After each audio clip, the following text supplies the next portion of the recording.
Hi, I'm high. And I'm high on the last two of my off-hour Serenity gummies. Now, it looks like it's still on their website. Don't, don't, I don't know if 100% sure, but I have a feeling they may still make it. Housing Works may just not sell that particular one anymore. I know they keep putting out new products, so anyway, uh, I decided to do a video tonight because I've taken my last year. I mean, I could always order through off hours directly to it, but I become so bereft um, without them that I have to have them. But the focus work well. I think I should probably just take one focus if I want to have any chance of focusing. Two maybe negates the focus aspect of that particular gummy. I was all over the place. Plus, I feel like I could write stuff down, like stay structured, and then I spend half my time like trying to decipher my notes, and so you see me like this a lot. I don't want to see it. It reminds me of Trixie. What I'll be talking about. It reminds me of Trixie, her movie, when she looks at her really old YouTube videos and she does the same thing. She's like completely off. And so, if the young Trixie, who is now world famous drag queen, with a passion for makeup artistry, I think is the thing. I think it's the thing.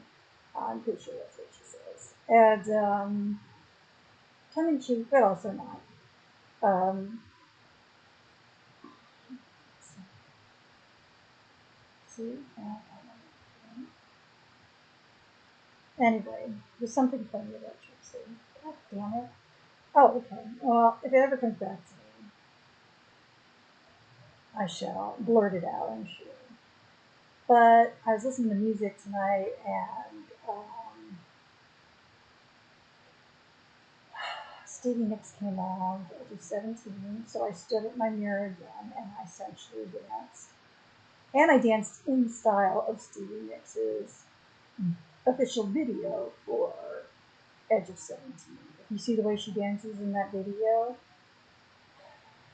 there's going to like Stevie Nicks somewhere in like my Stevie Nicks earrings. I wish I had like a scarf, like a lace scarf or something I could put over so it was more like you're right, like that'll do it. Just like a a long thin scarf that I made just like for but I really want is for Grace. Though I would love to find her too.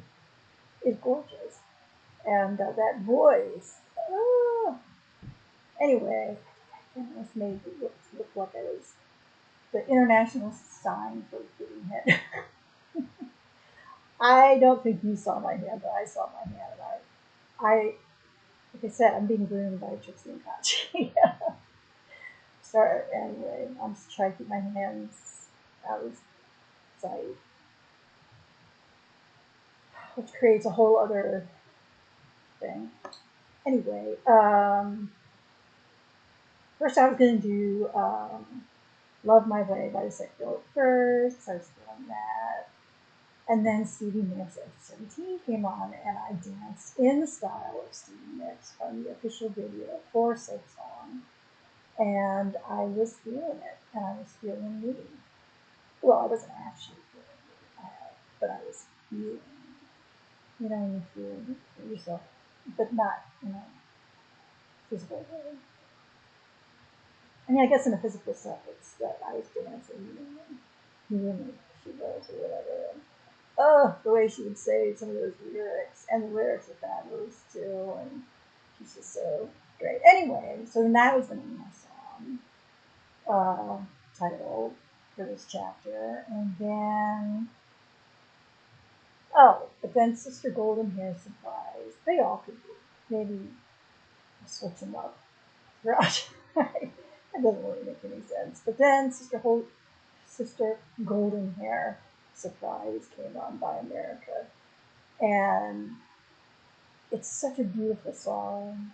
America was such a great band. I don't know, maybe they're still touring. It's amazing how some of these, the longevity of some of these guys and gals. Um, but all I know is they just have the quintessential 70s soft rock. If you look them up, if you look that up in the dictionary, quintessential 70s soft rock, or just look at soft rock, I will say the band America. I mean, there are a lot of really good soft rock bands, but America was particularly good at doing that. And then I got into the lyrics of the song, and I really realized that I was like such a romantic song throughout my life, you know, and well, it's just so beautifully sung and performed about musicianship. I think that's what I said, and everything. But as I read as I paid attention to the lyrics, I was of course singing along, and it's like, wow, this man is really like emotionally unavailable. He's like, just want to be friends. And I mean, lots of cities want to be wrong, but there's nothing wrong with that as long as she or he or they are on the same page. That's all that matters. But I don't think we were at that stage when this song came out. Maybe so. I don't know. Maybe I'm naive. I'm naive about a lot of things. I'm too wise about something, but I'm naive about a lot of things. It's a very CPT-ish thing. You're like an old soul, but like I said, it kind of freezes your brain development at like 18. So I'm actually 13, going on 56. It's a process. I don't think I do. No, my body is definitely just my confidence is brought on by the patriarchy. My rapist, child abusing father, offered Silverman Perry the third.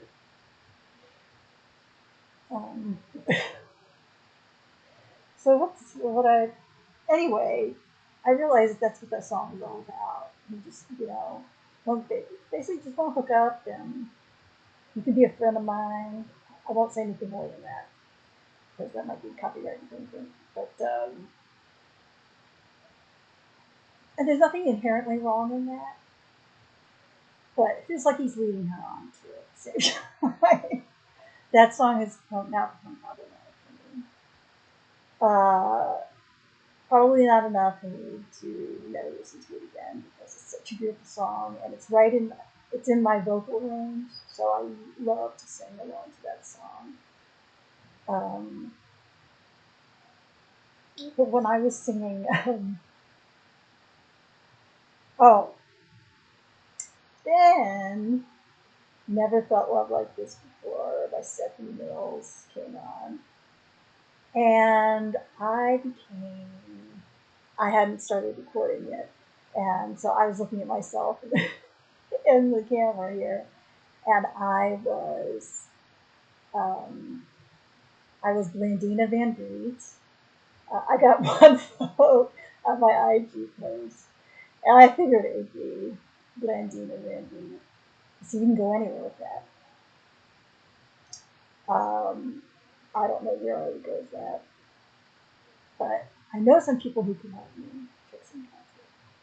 I think Katya would enjoy that name too. I think they both would. I mean, Blandina, it's like you're reading yourself, right? But as I was getting into, so I was singing along to it and dancing along to it, and I was like, I think I love myself. I was like, yeah, and I've never known love like this before, and it just really, I decided I think that's going to be one, because Stephanie Mills always inspires. Her voice is unbelievable, and that song gets me every time, but I just felt something deeper. or different from it this time. And it only involved like me letting me, and not, realizing the song doesn't have to be another person, involve another person, be yourself. And so that's what I took from it this time. And so I think that'll be the title of the chapter. And I realized in the last chapter that I didn't finish the story in my grandparents' little lake cottage trailer condo, and it just really felt like it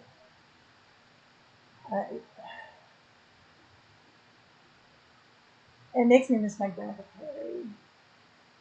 I think he was a disappointment to my grandmother. The Perrys apparently had wealth at one time.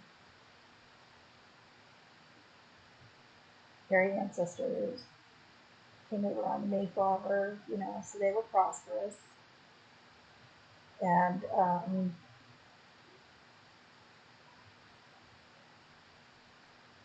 whatever happened, the Depression, or I think even in the 1890s, shit started going down. I don't know. But I guess they lost their fortune, whatever, I'm sure it wasn't Rockefeller fortune, but enough that I think my grandmother really bought into that. Um, you know, and Grandpa Perry loved his grandkids. He was he was the loving grandfather. He was we all, you know, hugged him and played with him and swam with him in the lake. He just, he loved his grandkids. I felt much more warmth from him than either my grandmother or my father, and not even that much warmth from my aunt either. And of course, which she had to separate that household, I sure feel. He was the golden boy, and then she ended up, no offense, and I believe he had mellowed as he got older, but still, he terrified me. And he had a really short temper, and he used to say, "Stop jacking around." That was his thing. You see, it's interesting too, because he didn't say "stop fucking around" or "God damn it," he didn't curse. He said "stop jacking around," but it was so frightening that it sounded like he was saying, "I'm going to kill you," or it was frightening. Doesn't matter what the words, the way it's said. And interestingly enough, my father, when he would get really angry, instead of saying Christ, Jesus Christ, he said Christ. I'm telling you, the man was sociopath. And a rapist. But and of course, he made the word primist, which I suppose was like a Christian way or more God. I don't know what the fuck he was doing with that. I guess so he wasn't. Maybe his mom taught him that. I don't know. But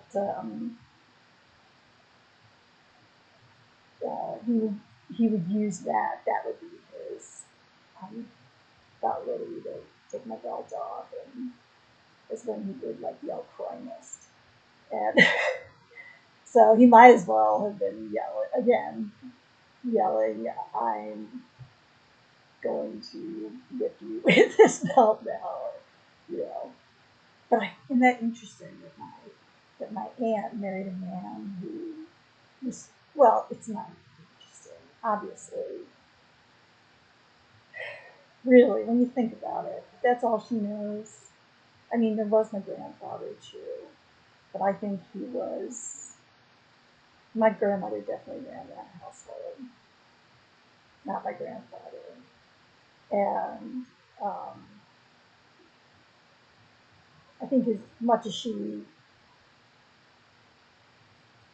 enjoyed that role, I think she was also kind of pissed that she had to do it. You know, that he didn't live up to her expectations. That's the impression I got. But then I remember, I think one of the last times I saw her, like I said, she had severe dementia. And she was living at my dad's house um, in the guest room there.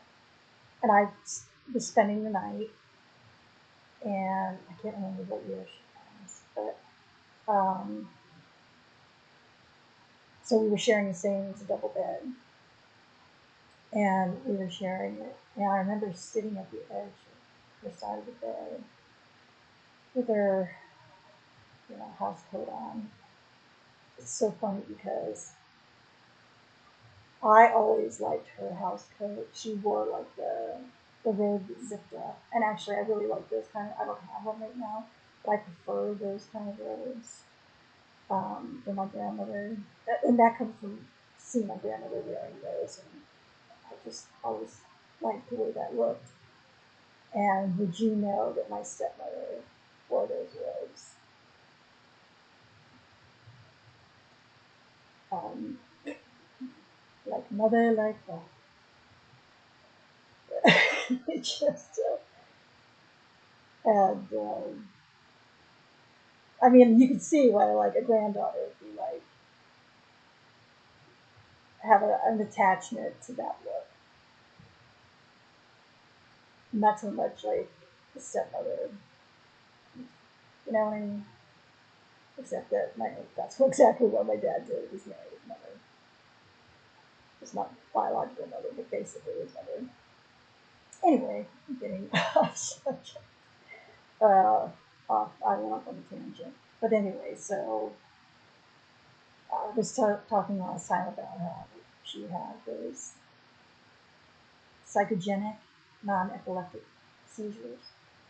At least I believe. I'm not a doctor, but as I said, I don't remember them ever saying that she had epilepsy. I think I may have like told my friends, so maybe it was this, maybe the word was said by somebody somewhere, and I guess in my childhood, like excitement to, that childhood way where you just have to share even bad news. It's like exciting. Is that weird to say, to like admit to that? But I mean, such was my like uh, desperation to be listened to or noticed that. So, and I was a kid, so that was just that. But I remember the night. I think it was probably one of the last times I saw her, and she was sitting at the edge of the bed, and with the robe on, it was complete. And I remember her saying, "I just want to be your grandfather." And I said, "I know." And it's I just found that I don't know if it took in dementia to make that truth emerge, because a lot of times people with dementia, they tend to really speak their minds. Uh, like I said, I'm not a doctor or whatever, but I have um, I I don't know if I read about it or if I experienced it with one of my grandmothers, but not really. Neither of them were very, none of them were, I never felt like they were like, like I said, my grandma Carrie, that was a different story. I just felt like she loved her son above all else and would pretty much do anything to protect him and give him the life that she wanted for him, that her husband couldn't give her, and it's awesome. But anyway, so we're in the trailer of the trailer home of that lake house. Like I said, I was about 12 and Jill was about 15, and I was in the room with her, the room with the bunk bed that shook because she had that seizure. And I just remember she was arguing with my dad about either not wanting to go somewhere with us, or she wanted to meet up with friends, maybe Bobby Williams. I wonder if she could have ridden his bike. He was a friend when we were growing up. We had our summer friends in upstate New York, and that's how it used to be. Not only did you know all your neighbors, and ours was a big neighborhood. So we pretty much knew who lived where. It was a pretty big neighborhood, and what's going with this?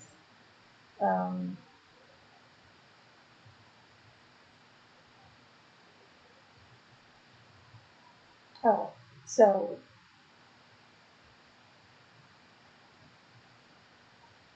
I was in the room with her when she was arguing with him,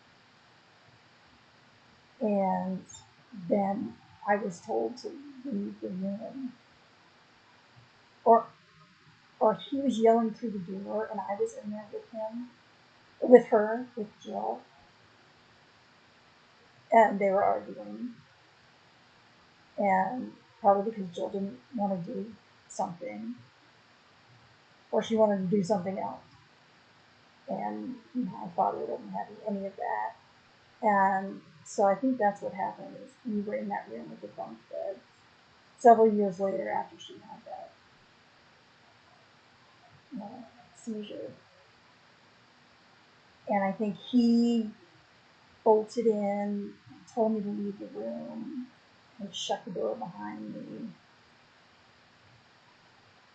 And I remember it was me, and I'm like 12, me, my stepmother Faith, my grandma and Grandpa Perry, and I actually said something, and I can't remember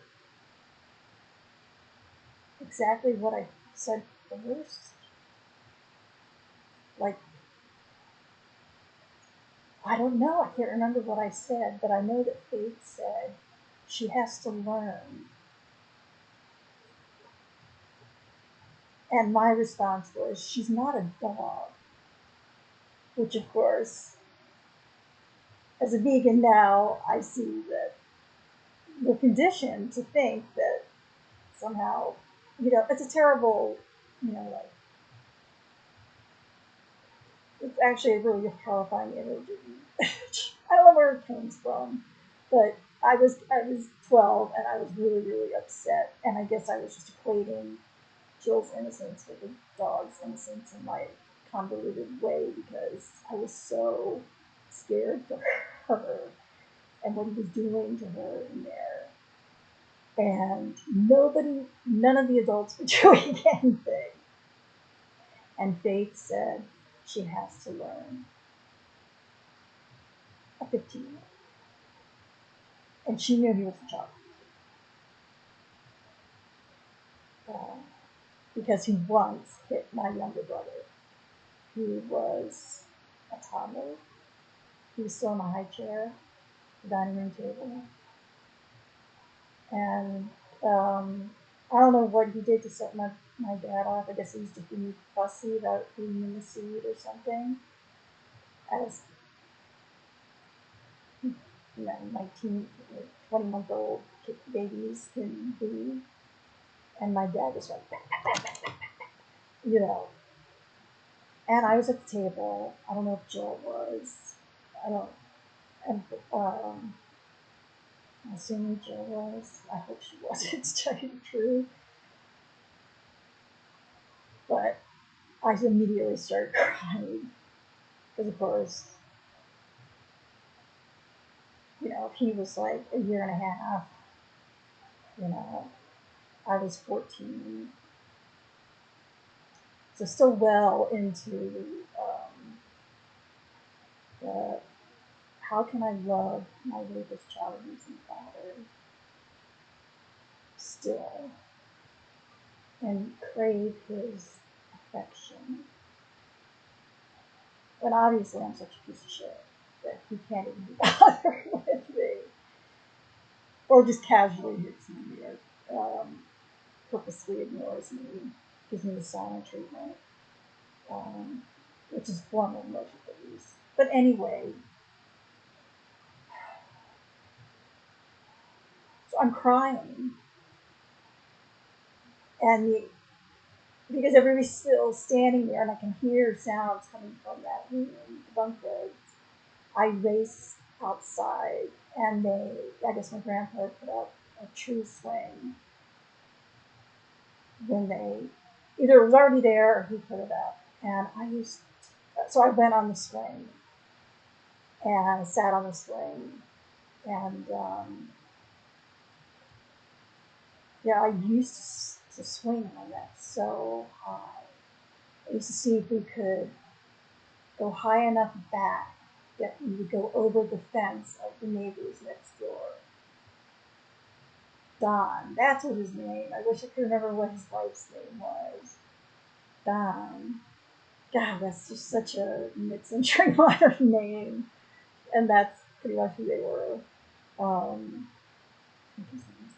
Anyway, it was like a white cement because his property, the landscape was higher.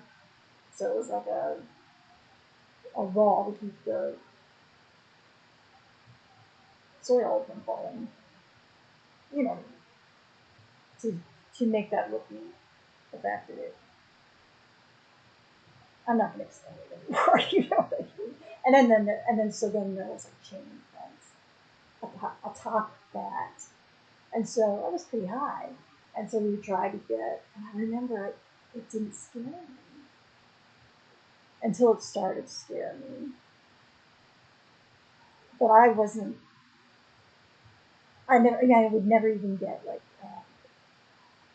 The higher I could go, I'd pump as hard as I could. I don't know why when I say words like that, I think they're often beautiful, but I do. But, to go as high as possible.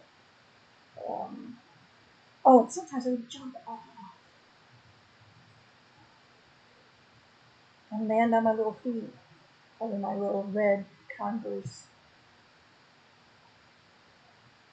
what do they call it, the low yard Converse, I don't know, not the high tops, the low tops, I guess that's what they were called, the no tops, or some such. I used to get the white ones too, just the regular white Chuck Taylors too. They're horrible for your feet. I should just tell you that. Or my feet would object greatly to those shoes now. Absolutely no support. But as a kid, I guess you didn't really need it. You didn't weigh that much. And then I guess pretty cheap.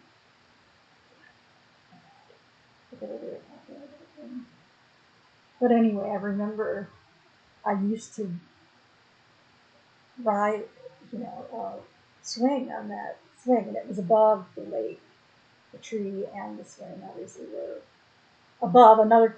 They were on a cliff going down to the lake, and so I just sat on the seat, on the swing seat, and and just sat there. I didn't explain. But then my grandfather came out, and he never said a word to me. He came out, and he stood behind me, and he pushed me on the swing.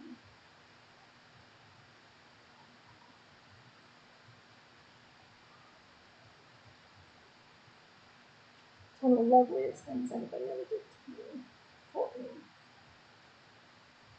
In his world, that's all he could do. You know? That was the world he knew. That was the only world he knew. Those were the only rules he knew, you know. And he had to abide by certain rules, I think. But,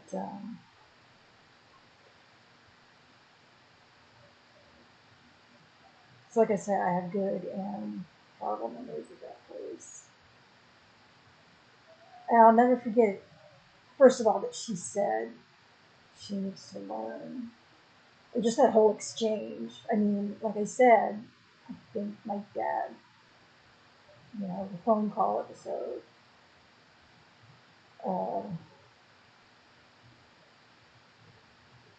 I'd always, you know, every once in a while I'd have this outburst because the injustice was so overwhelming that I just could not hold it in. And I would do it at my own peril, right? But I couldn't help it. I remember being in the back seat. We had a Ford Galaxy 500. I think I may have mentioned this in another episode, but it was a tank. It was a land tank. There are tanks all land, but it was what the heck am I trying to say? A land yacht. That's what I'm trying to say. They're kicking in. Huge car. Which is why when we had an accident and I slept through it, because it was good. It was good. But I remember I was in the back seat of the car and he was driving, of course, he was getting ready to back out of our driveway. I guess I'm 10-ish.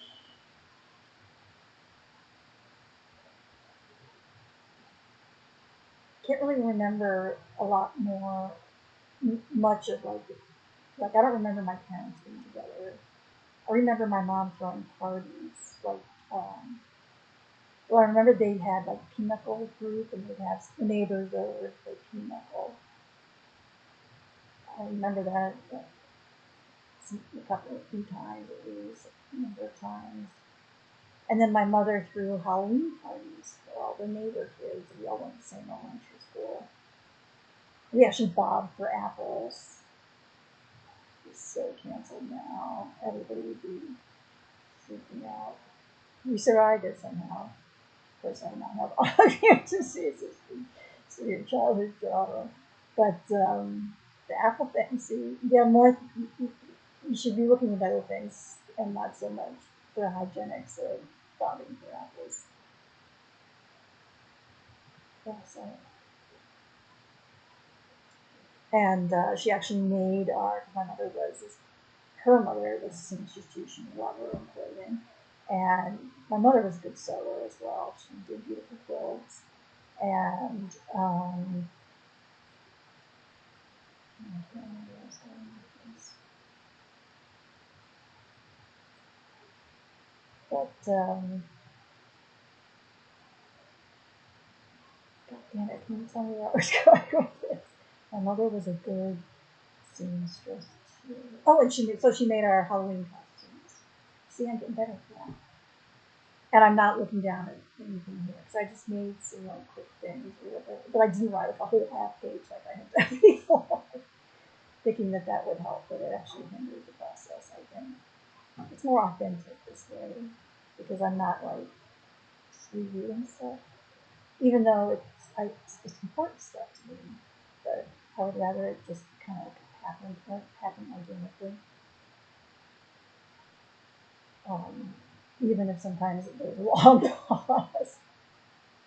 Like Kelly Mantle show, her show is about long pauses. It's another, I think Trixie and Katya produced that show, executive produced that show, and I have not yet watched it. It's hard for me to watch other drag queens. I have watched some Sibling Rivalry, and I like to watch Courtney Act. She's vegan and beautiful, and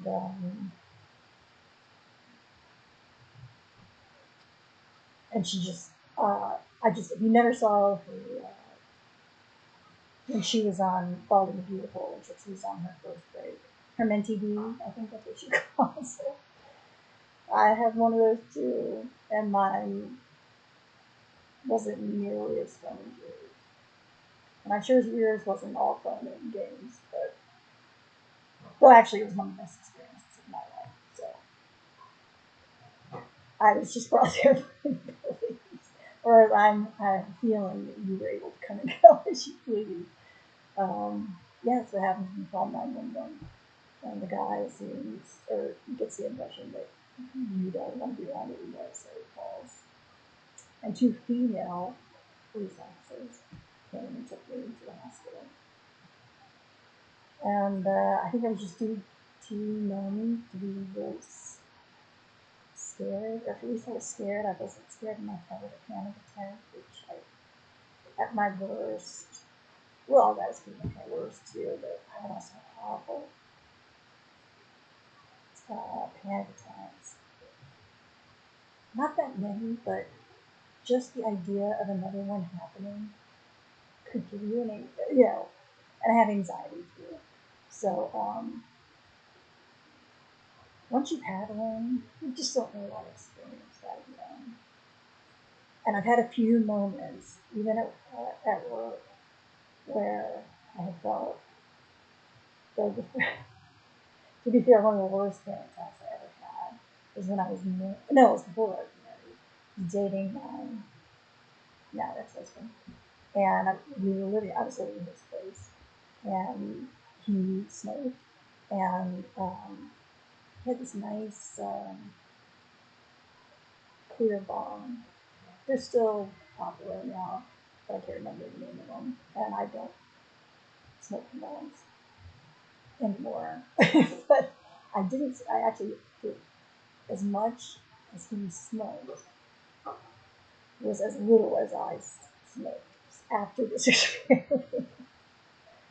I mean, I wasn't that big a smoker, and of course the last time or the first time I had the first time I really tried weed was visiting my friends at their university at school during winter break, I guess, and somebody had a 4-foot bomb, and I took a huge hit. Well, it's hard not to take a huge hit off a 4-foot bomb, and I think I just sat in the corner, my legs splayed open for the rest of the night. I was toast. It was really toast. That just knocked me out. But the second time, and it wasn't really, I don't know, probably just, anyway, doesn't matter. A regular size bomb, 2-foot bomb, or 1.5-foot bomb, clear bomb. And I was getting into it. In fact, one of my best film experiences was getting high and watching Barcelona. Did you ever see the film Barcelona? I became immersed in that film about very entitled white people and their struggles in Barcelona. I think the guy who directed it directed other films and used a lot of the same actors. I could be mistaken. This was a while ago, but I remember Google, what was the name of the thing? Yeah, I can't remember the name of the movie, but I said it before. Oh, Barcelona. Yes, and I think he did several. And of course, he looked at the. I think now I remember what the director looked like, and he looked like he just graduated from Brown, or you know, I don't know if Smith is a girls' college or some Ivy League school. So he knew his subject matter pretty well, um, and that's what you usually write about. You know, like American Psycho guy. I can never remember which way his first, middle, and last name. Get all mixed up, but he obviously knew his material because he was an East Coast Ivy League. And I think it's around the same time, because I think there was a book out about him, and I've never read her. I've never read her, Donna Tartt, but she's a very famous and well-respected writer as well, fiction writer. I'm not sure it's not fiction, but fiction writer. And he was from that same, like, kind of elite, a small elite Eastern Northeastern college. Was it Bennington? Bennington College, maybe? Which has a reputation for, I don't want to say churning out, but developing or graduating, bringing famous, or soon to be famous writers out into the world. I can't remember the other people who were a part of that group. Kind of reminds me of the Breakfast Club. As, you know, I mean, very white, all entitled white people, complaining about being really isolated. So, whatever they were talking about, I don't know. I guess they'll leave people on there and they still, I don't know, okay. It's just like I was rethinking, well, I've been rethinking Ferris Bueller's Day Off for a long time. I never need to watch that film again. It was just the epitome of, like, I mean, yeah, it's an 80s film, but, and you know what? I've just never been a big Matthew Broderick fan.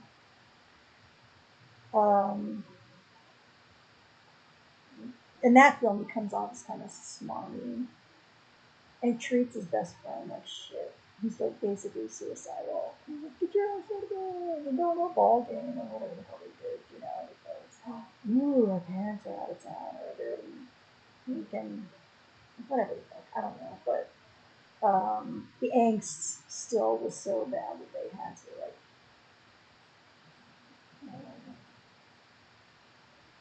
skip school. You know, it's just such like a, and go to the museums, stare, very, you know, 80s life museums with your 80s clothing. Your kind of vintagey, you know, like those John Hughes films. Is that John Hughes? I can't remember. But anyway, yeah, that movie hasn't aged well for me. Though it's Less Than Zero, because that's from the same guy. Like I said, I can't remember his whole name, because it's 3 different names, and I can't remember it because of time.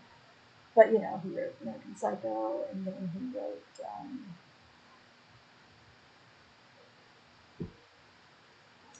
something else. Oh, Less Than Zero. And I remember watching the film. I should just make that my film of the week. Quintessential 80s rich kid angst, the meaningless of life, and how capitalism, you know, they just had so much, but it had so little at the same time. And that's when I fell in love with Robert Downey Jr. He was heartbreaking in that film. He was heartbreaking in, well, I don't know about his newer stuff, or like anime, I don't know. It was like Marvel stuff or whatever. But, oh, in that film, he just breaks your heart. And the book, and it's not even as bad as the book. And I'm saying bad as in because he gets himself into some serious trouble. And they don't show what the book, they don't show everything that is written in the book. And he still breaks my heart. And who was the other get? Always, and for some reason I was never a big fan of Andrew McCarthy either. He just always came off as puppy doggish to me, and maybe, I don't know.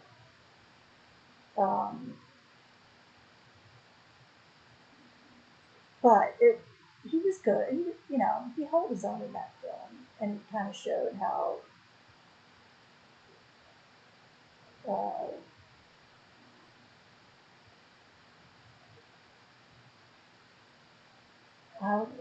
it's. I'm gonna have to rewatch it, but it's an excellent film, and I think it's one of Robert Downey Jr.'s best performances. I mean, he has many, but he's just fabulous in that film. And the soundtrack, which will be my album of the week, because now I'm doing this movie soundtrack theme because I can't stop. The soundtrack is very good too, so I would recommend both of those because he is a really good. Well, it's just that's his. He knows that lifestyle, and he lived it. I think the book about them and their time at Bennington, his and Donna Tartt's and some other influential writers that came out of that school during that period of time.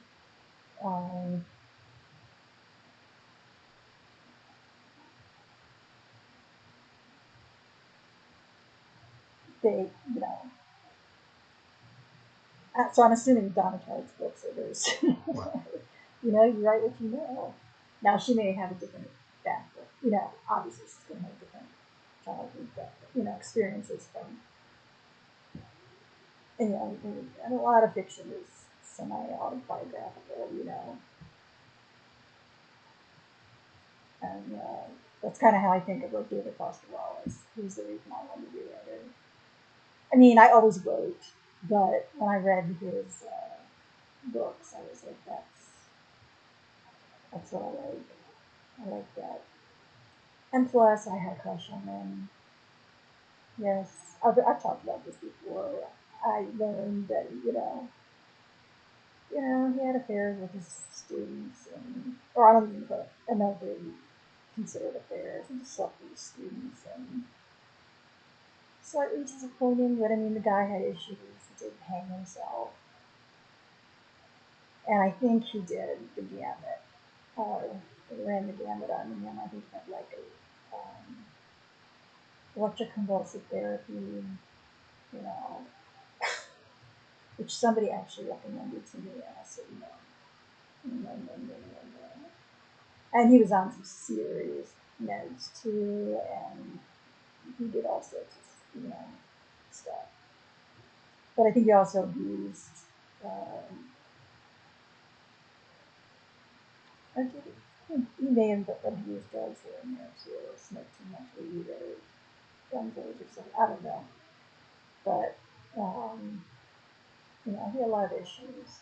And he would not be the first male or female professor to, but you always think of male, right? To sleep with their students. You will not be the last. Unless they just outlaw schools altogether, which feels like they're going to change them. They're going to be academies now. You have to wear a uniform. It looks very much like a Nazi uniform or some other fascist uniform.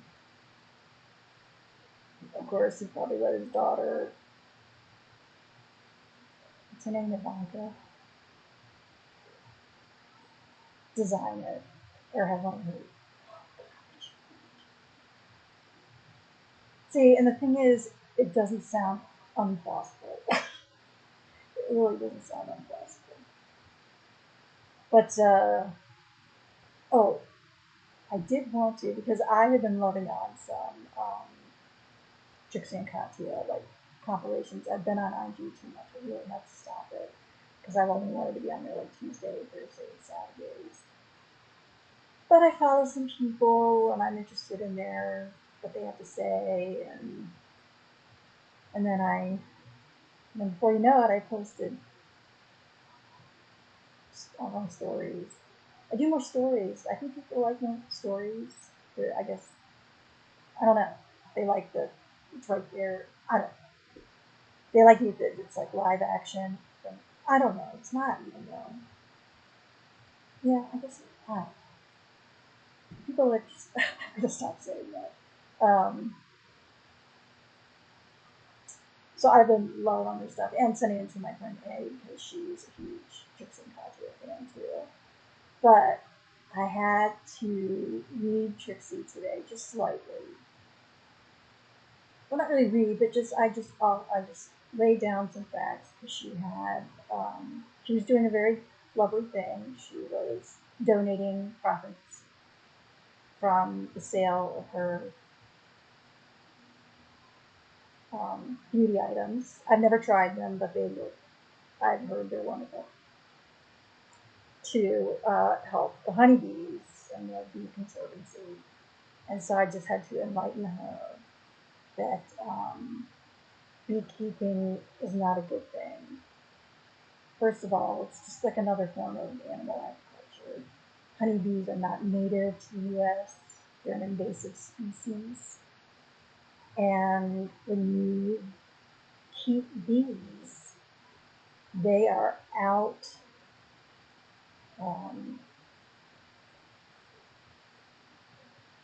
competing. They're competing and successfully competing with the like 3,000 plus native wild bees that we have here in the U.S. And they're out competing them. Does that sound right? And those are the bees, the native bees, the native wild bees, are the ones we want to save.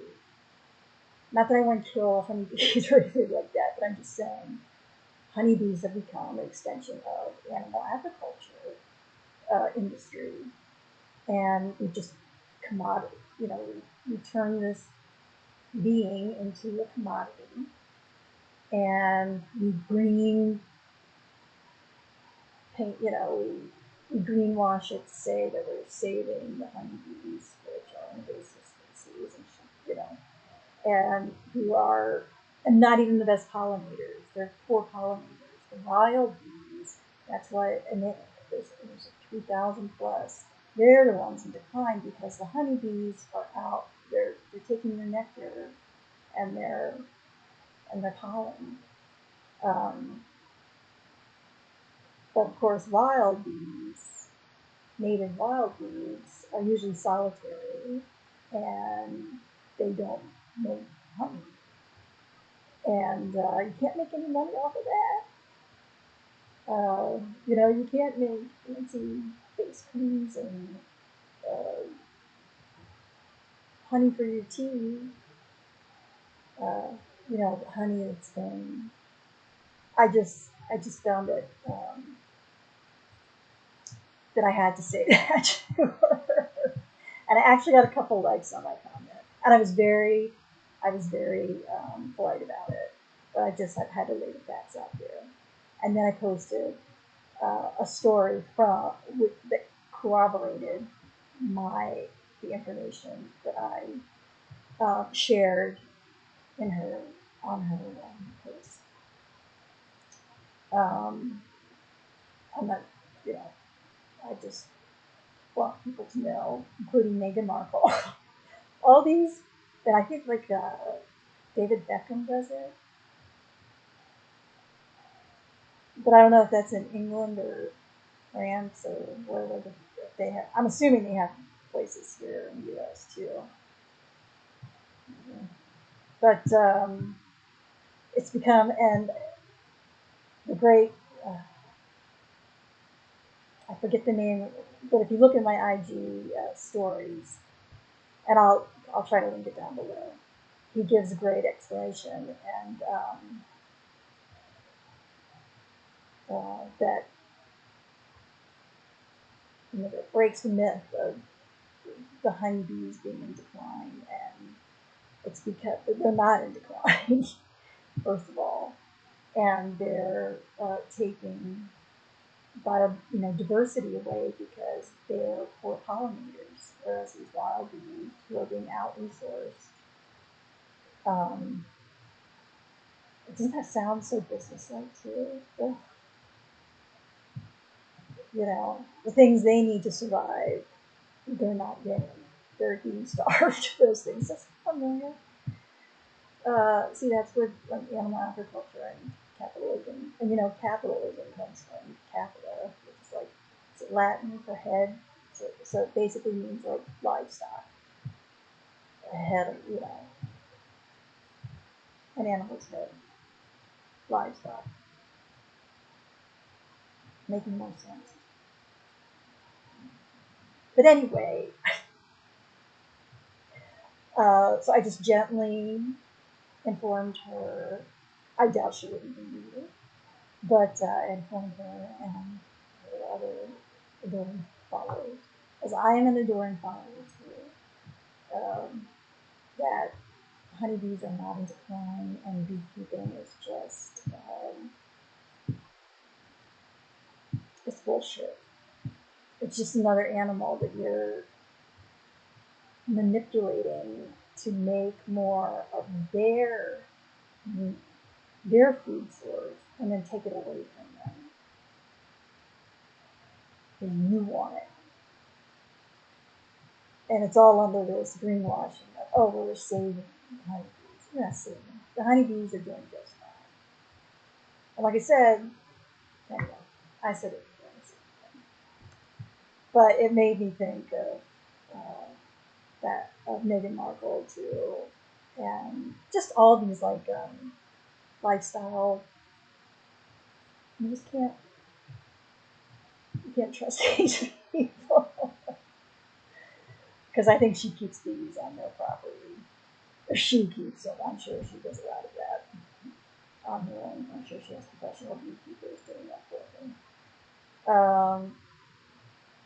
I'm against that. I think, and I don't care if it's locally sourced honey. It's not yours. It's bees, and they're an invasive species. So that really, really weird. I don't know if my dentures slipped or something, but species. Food. That's what they live off of. And then I've heard they've done things like clip the queen's wings. I don't know enough about it, except that I know that it's just greenwashing. It's just another way to commodify an animal that shouldn't even be here. And take their food source and make them just do that kind of stuff. It's like a factory. Not factory workers, but it's like a farm. It's like a factory farm for bees. Just let me know that.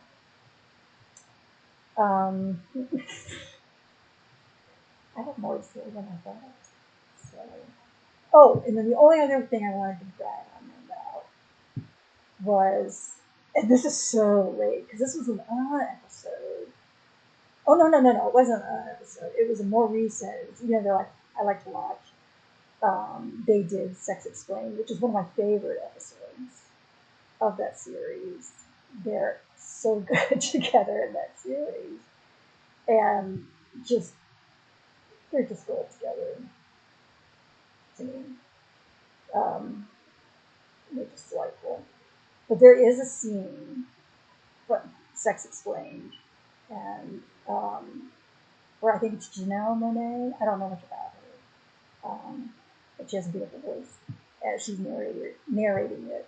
And on the screen, as she's narrating on the screen, there's an older couple, they looked older than me, probably in their 70s, looking like they were they were at least passionately making out, if not having sex. But they looked in an unclothed condition on the bed. So they were getting it off. They were fucking or whatever, or on their way to fucking.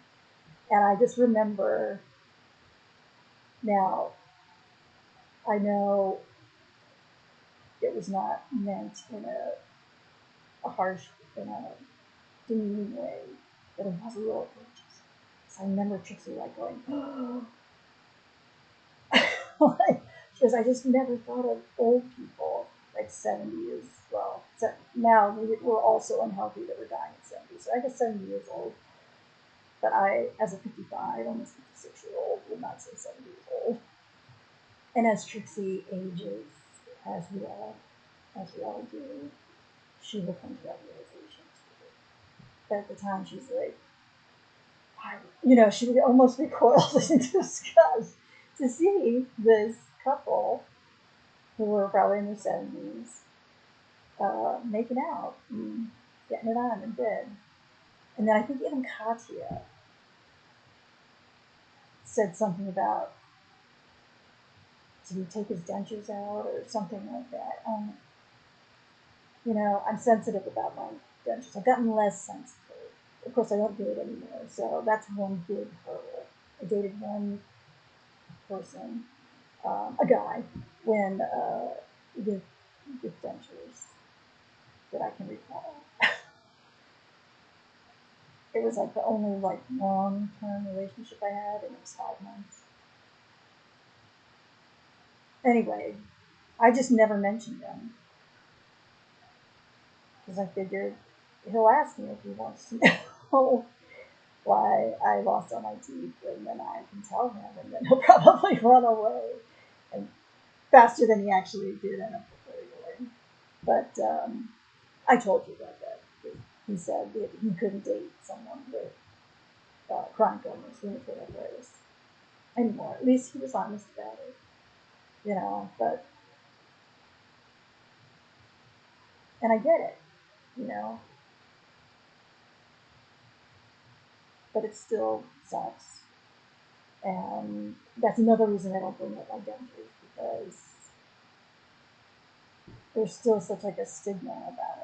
If you have dentures or if you don't have your teeth, it's because you're poor, or you're unhygienic, or you're a drug addict, or what I was CPTSD and severe depression. Plus, I had rheumatoid arthritis that I kept hidden. And I say hidden, I looked it up and knew I had every symptom of it. But I did not do anything about it for 10 years. That was like my slowly killing myself era. And so anyway, I won't go too much more into it because I'm heading over an hour here. But I was a little surprised at there's reading and it's all fun and games or whatever. But that's one, and I still watch the episode. I still love that episode. But I just remember thinking, your time's going to come. You're going to be that age, and if that's what you're going to look like having sex. With or without your teeth. Or dentures.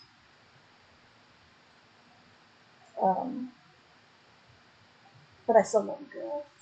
And that's probably one of my favorite videos to rewatch, because when Katya first calls it an airplane.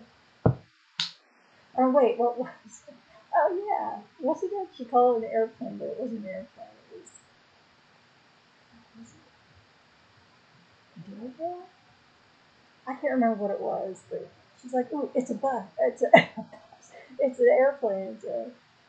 And Trixie's like calls her like a blind bitch. See, that's how much I remember it, because I watched it so much, because it's so good. But I had to put that out there too, because I did something today that my ethics just would not allow me to not do.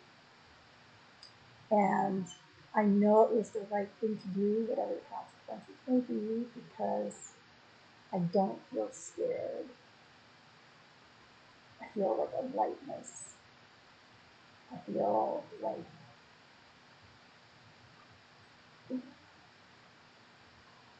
something shifted.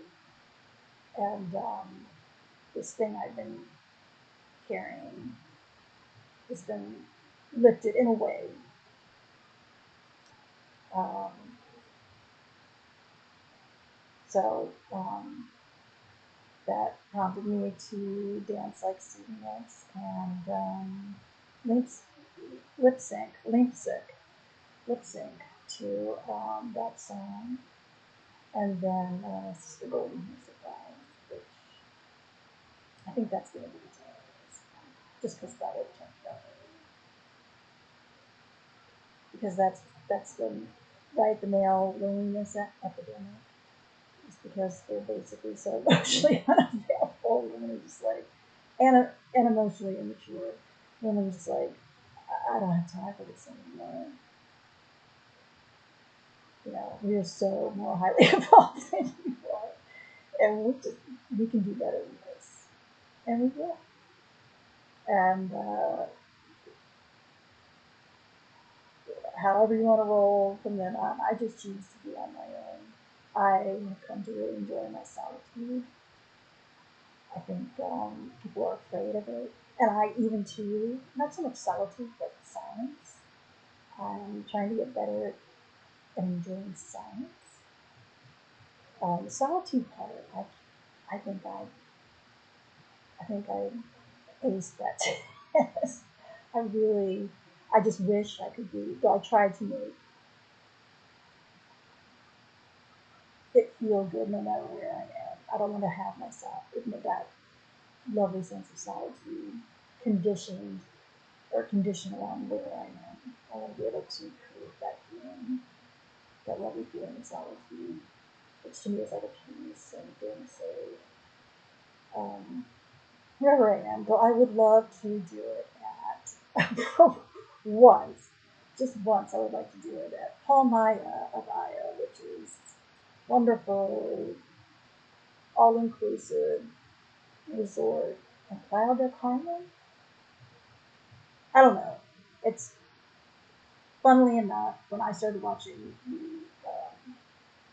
the Schoeller Family, not only just I just did I dug their vibe, they're my kind of people. I know that sounds weird, but they work. I really like their story. Let's just put that in. I really like their story, and because I also come from trauma, I can relate to it, and it really inspires me to see how they are healing from their trauma, and also gifting the world what they chose to, what that healing did to them, has done for them, and will continue to do that. It's just made them these very lovely people. But anyway, I always do that. But so I love watching their videos. And then they did a video of their first time at PALMAIA of Aya. And I was like, and I had known about that place before I started following them and watching them. And so I was like, that's a sign, right? Someday I've got to get there. But I can't afford it. And someday I will get there. Because they love it so much that is their yearly family vacation. They've been there 5 times. That's how wonderful it is. And they have vegetarian and vegan food. But it's all inclusive. They have a vegan taco truck. They have a pool bar. And they have like an adults only section. Which it's not like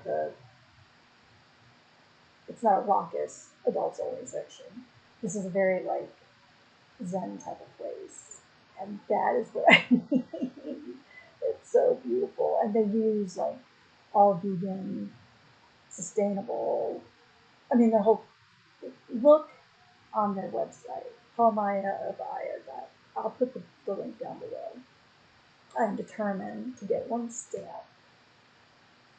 You get a stamp if you go to Mexico in your passport, because I really want to stay there, all-inclusive place, and I would love, just because of my RA, I would love to be on one of those ground floors where you just walk out to the pool.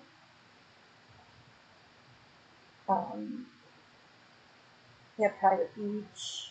They have, and if you have, the thing is, you have to pay like an extra fee for being single.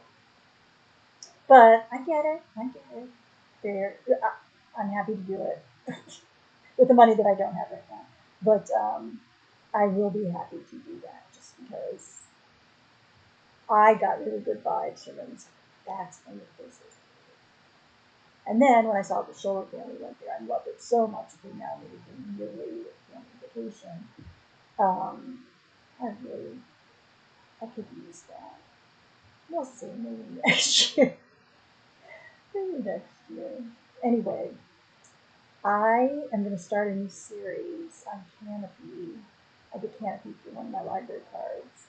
It's a wonderful app. Please beg your libraries to get it because it's so good. I think it's called Mandy. Hold on, before I stop, I just have to.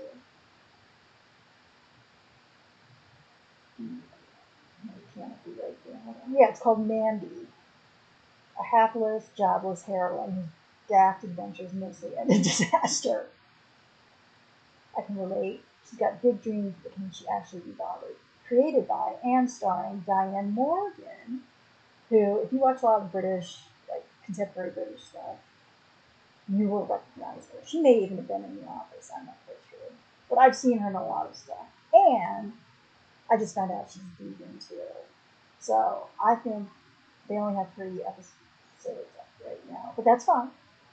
I'm going to get those 3 episodes. It's on the BBC. And if, like I said, if you're lucky enough to have a Canopy app, it's a free app. Well, it's free for library patrons who have library cards.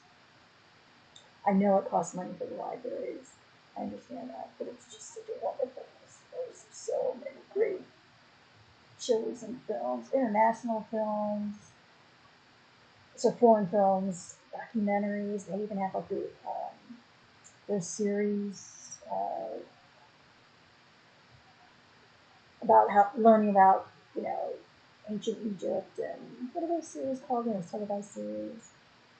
Anyway, they just have wonderful. Anyway, so I saw this and then because I was like, oh, because I could do something kind of funny, and plus I've been seeing this in my IG feed too, and so must mean because the algorithm they must say, oh yeah, she's 91.6% English, Irish, probably mostly English.